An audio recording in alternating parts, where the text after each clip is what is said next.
back to Journey with Jin and Mike. My name is Jin. Mike will be here a little later.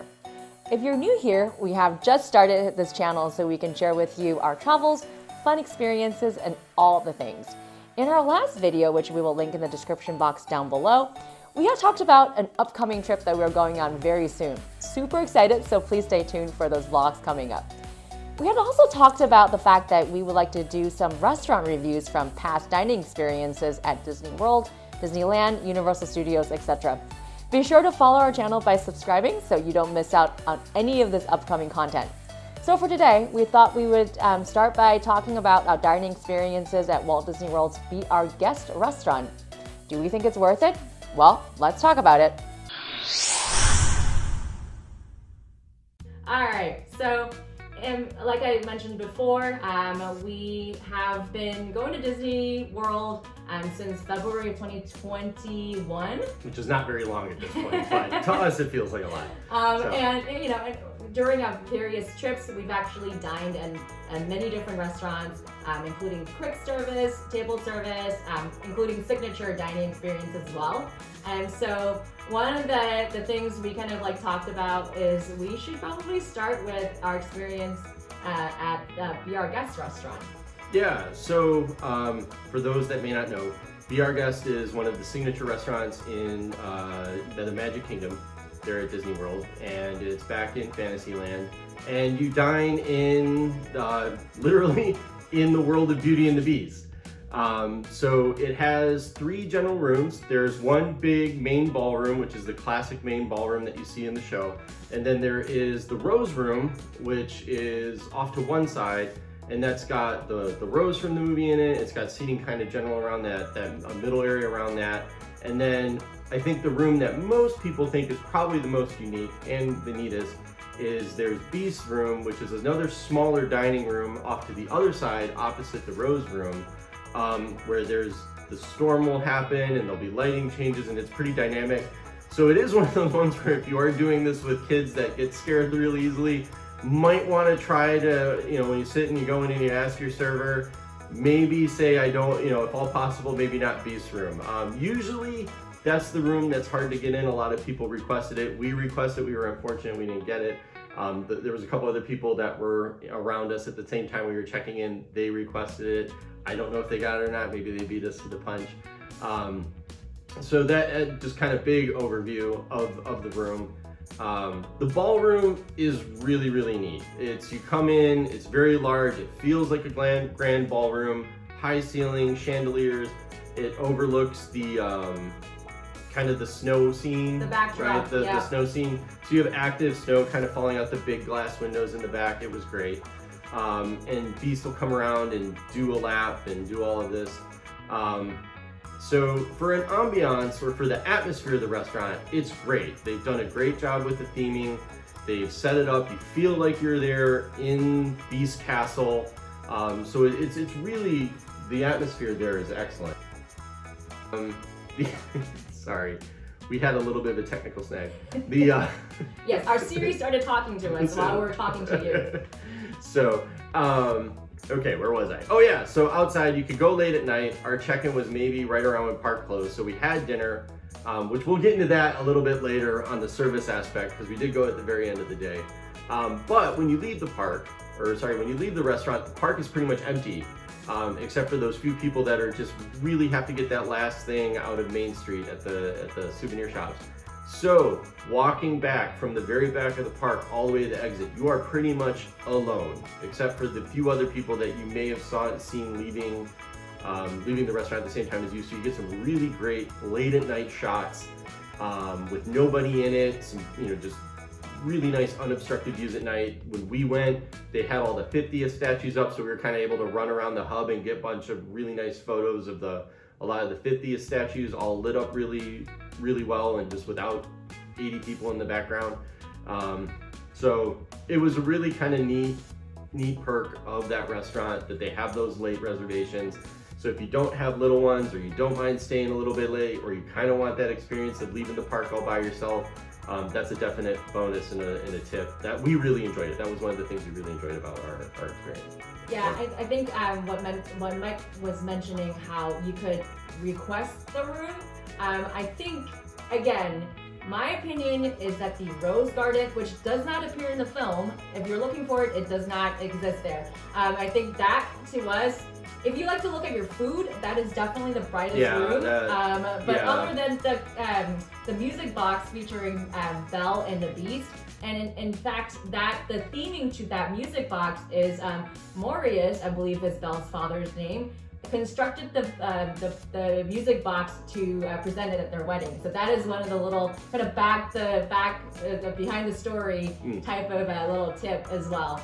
And then certainly another tip, if you didn't know, that once you go into the grand ballroom, be sure to look up, because in addition to the grand chandelier, which are, you know, a gorgeous, gorgeous touch, the cherubs on the ceiling is actually painted in the likeness of either the Disney Imagineers or their children, or something like that. If you don't think that's creepy, you know, good, you know, we're good to go.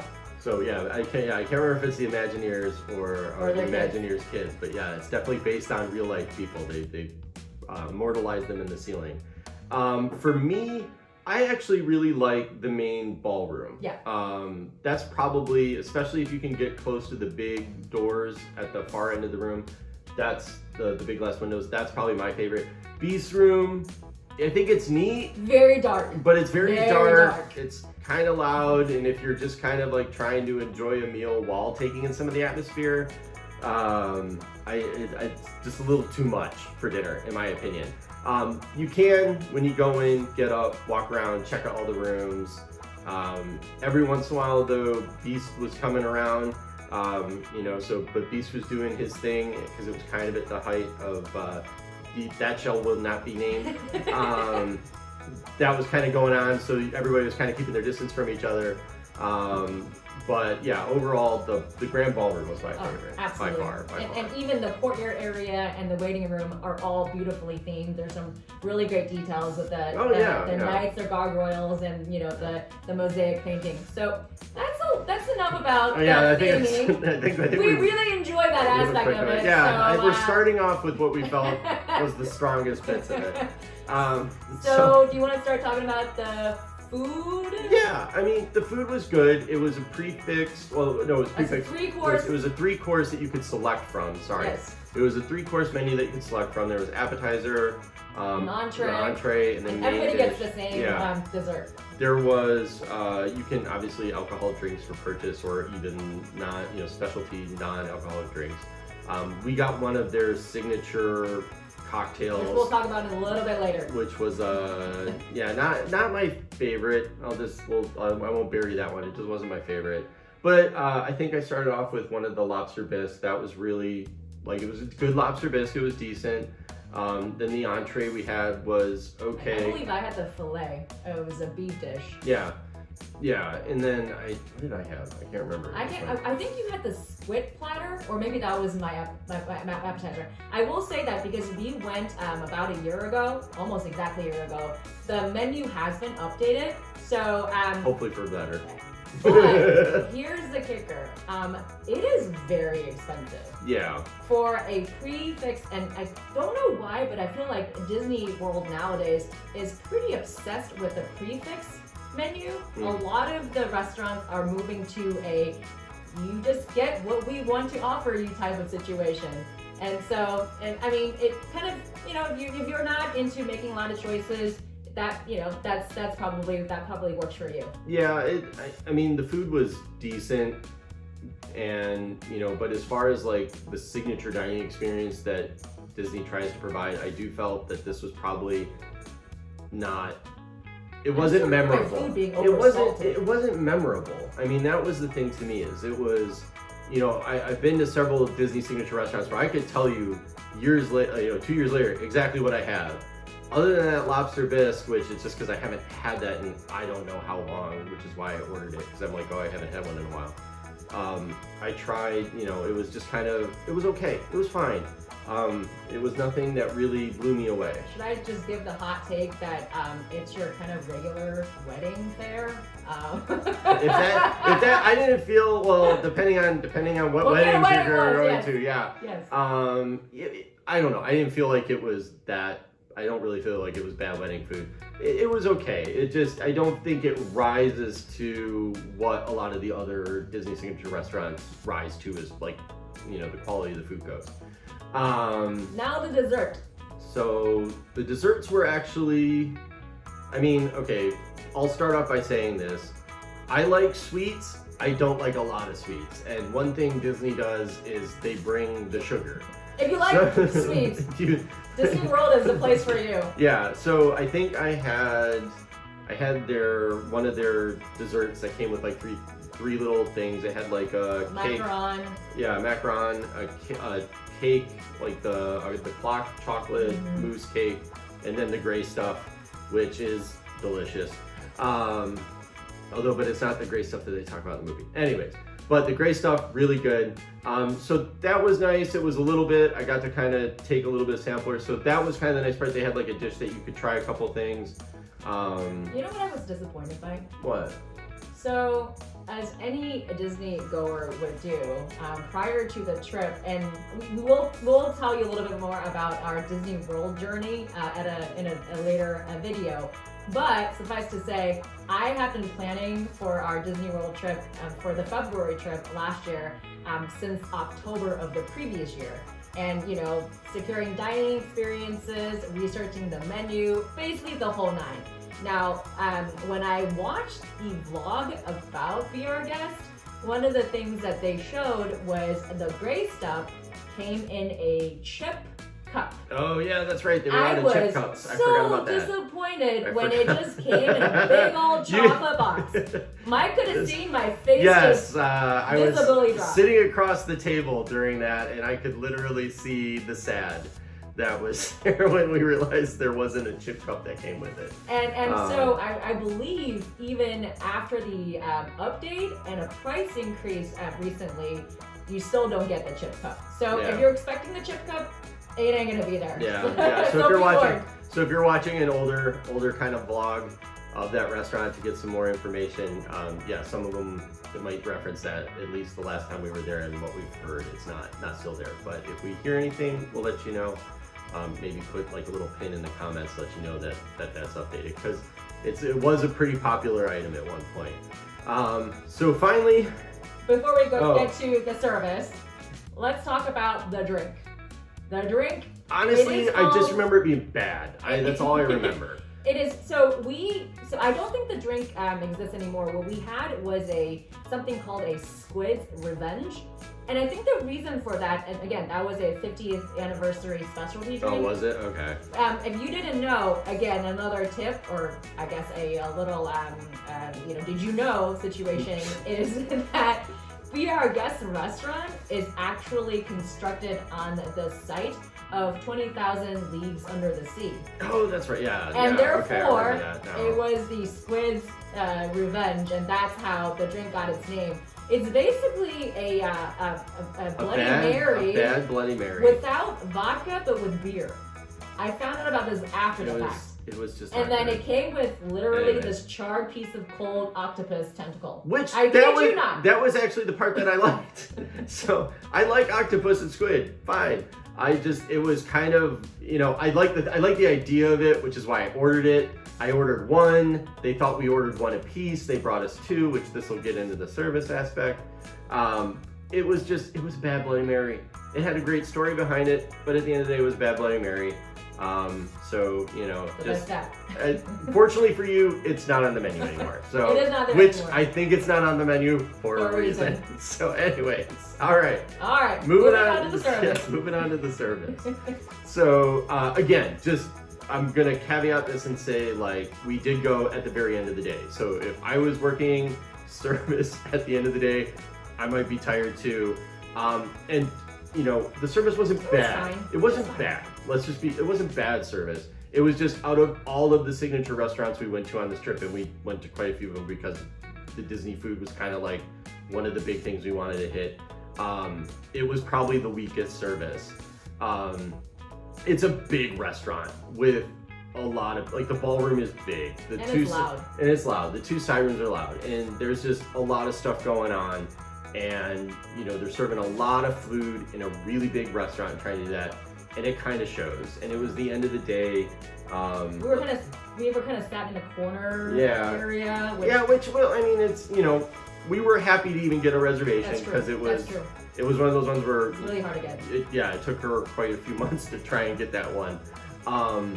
Which I'll share with you how to get a hard to get Disney dining in a video. Yeah. and then nobody will be able to get them. No, so it was, the service was okay. I mean, it wasn't great. It wasn't bad. It was okay. At the end of the day, I don't really have too much to say about the service because I don't want to, it's fine. It was fine. At the end of the day, would we go back? Do we think it's worth it? Well, that's a different question. Okay, would we go back? Would we go back? And my answer to that's maybe we go back. And we haven't been. Yeah, we've been once. We felt like that was enough for now, for the foreseeable future. If there's some big change, if they bring it back so that Belle is also there and Beast is there, and maybe there's a little bit more of that because we are kind of character dining junkies. So. Which I will say though, I think for this restaurant, they are pricing it as a character dining experience. Okay. And I personally don't believe the pricing is worth the character dining tier. Yeah, so until I hear something about how, if they are billing it like character dining and it is that, until I hear something that makes it really seem like you're going to get that character interaction, which is part of, you know, the reason why you do those. Part of the experience. Yeah, I don't see a reason for us to go back anytime soon. So now the question that Jin was kind of getting at is, if you haven't been, is it worth it to go? I would say yeah. I would put it down your tier list of, unless you're just a diehard Beauty and the Beast fan and you're like, I have to do this. It's one of those ones like I might prioritize other signature dining experiences. I mean, Cinderella's Royal Table for me, especially for breakfast, is like hands down. And we'll talk to you about that one of the best ones, which kind of like throwing a little leader out there for like. But yeah, so like there's other ones. If it was my first time, there is other stuff that I would definitely do rather than this one. Yeah. But is it worth it to go? Yeah, if you know, you can swing it. I think the ballroom experience is worth it. The food's okay. The food's fine. Like I said, other than like a couple things here and there, it wasn't really memorable, but it was fine. The service was okay, which I bet you earlier in the day, probably a little bit better. And then the atmosphere, I think, is really really that was the at the top. Yeah, I mean I still remember and sitting and enjoying and being in that restaurant and just taking it all in. Yeah. And I think that for me made the experience worth it. I had a great night that night. I would, you know, I would not discourage people from going to do it. I think that's right. Okay, well, is that it for our review for Be Our Guest restaurant? Yeah. I mean, I don't know. Hopefully you learned something, or at least I gave you some information that you didn't have before. Sounds good. I guess that's it for today. That's it for today. Our journey with Jin and Mike. If you like this video, please be sure to comment, like, and subscribe, and it really will help our channel a lot. And don't forget to hit that notification bell so you are, like I mentioned, we're gonna have a lot of pretty exciting content coming your way. So be sure to hit that bell so you don't miss the content. That's why my hair kind of currently looks like it does now. So we've got something coming up that will hopefully share with you guys a little bit beforehand, and then have some more feedback for you on how an upcoming trip is going to go. So thank you very much. See y'all soon. Bye.